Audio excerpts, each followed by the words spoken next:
Hey everyone, welcome back to your channel name. Buckle up because Wall Street just took a wild ride, and it's all thanks to President Trump's latest China tariff drama. In today's video, we're diving into my latest blog post to unpack how Trump's fiery rhetoric, a Nobel Prize snub, and China's rare earth power play sent markets into a tailspin. Let's break it down in 5 minutes.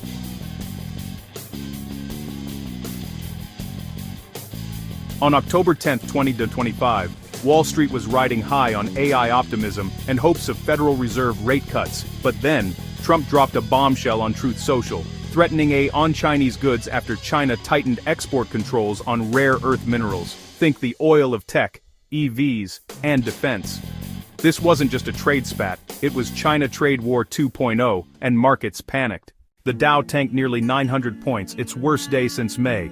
The S&P 500 and Nasdaq down 2.7% and 3.5%. Tech giants like Qualcomm got hammered, and the VIX, Wall Street's fear gauge, spiked 32%. Why? Trump's tariff threat came out of left field, just hours after he was snubbed for the 2025 25B. Obedia had samarbeitet med to advendizonen den beginning position leader he backed. Talk about bad timing. Trump's posts were, he accused China of hostile moves, claiming their rare earth curbs would clog global markets.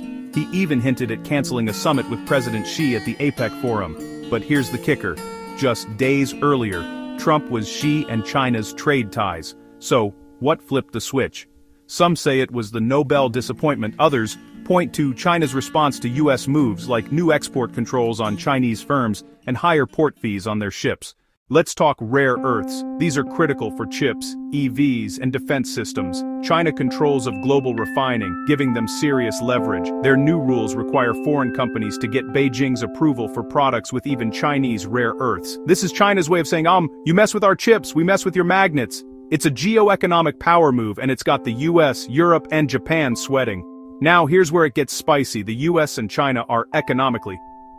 In 2024, bilateral trade hit $575 billion. The US needs China's manufacturing scale, China needs US tech, but both are trying to de-risk. China's diversified away from US agriculture. Soybean imports from the US dropped to near zero in 2025, with Brazil picking up the slack. Meanwhile, the US is pumping billions into the CHIPS Act to cut reliance on Chinese semiconductors. But full decoupling? That's years away. China's not backing down. On October 12th, their Ministry of Commerce called Trump's tariffs a double standard and framed their rare earth controls as safeguards for global stability, not bans. They're open to dialogue but warned, we don't want a tariff war. But we're not afraid of one. And guess what? By Sunday, Trump blinked first, posting a conciliatory truth about his great call with Xi, saying, it'll all be fine. Classic Trump roller coaster. While stocks crashed, gold, it to a record $4,015 an ounce, up 51% this year. Why? Investors are fleeing to safety amid trade tensions, a US government shutdown, and fears of stagflation from Trump's tariffs. Some analysts even predict gold could hit $5,000 by 2026. That's a story for another video.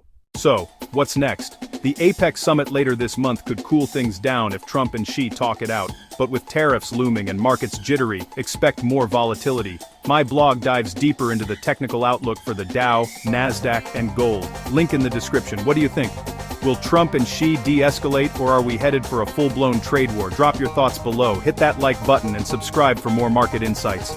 See you next time. Don't forget to check out the blog at wallstreetjpg.blogspot.com and ring that bell for notifications. Stay savvy, folks.